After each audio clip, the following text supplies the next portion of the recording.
My name's Zissou. I'm currently the director of a research and development program for a California-based tech company.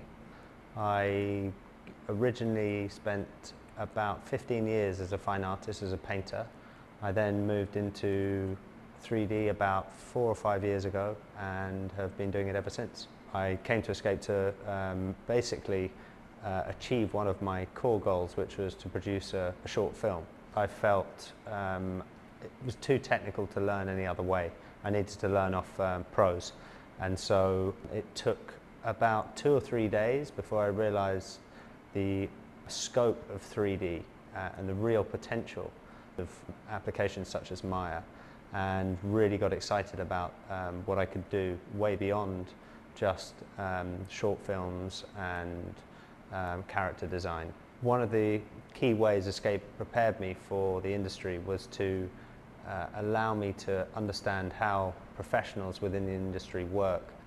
Escape asked me to explore the possibility of developing an award for their Escape Awards. The idea being that I would use my skills that I learned at Escape to best represent what Escape was really about. I was asked to go away and see what I could come up with in Maya.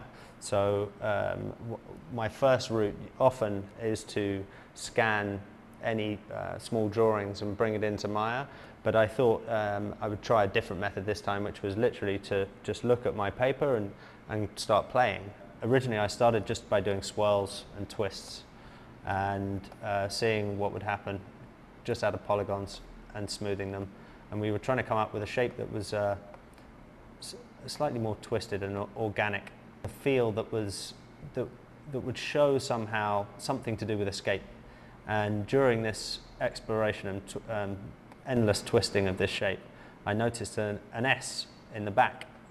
Then the next stage, I started messing around with other files or other shapes and forms, and seeing if I could come up with a strange shape by cutting out all these sections and seeing what I was left with, and it ended up quite an ugly thing, and I wasn't quite happy with it.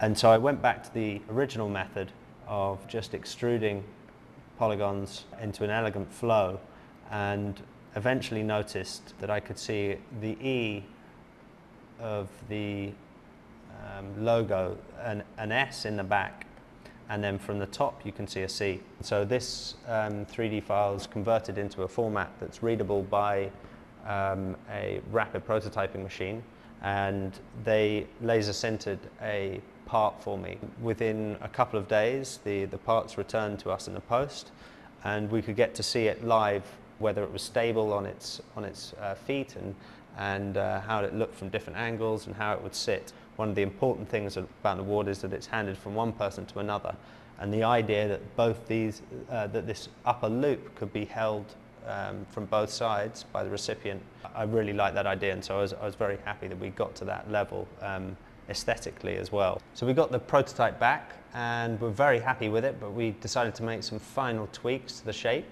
and this was very easy in Maya. I just literally started pulling some of the points about and adjusting the form, and then sent the final file off back to Germany, and they came through and produced 13 in black and white of the final award. And as you can see, there's the C, the S and the E.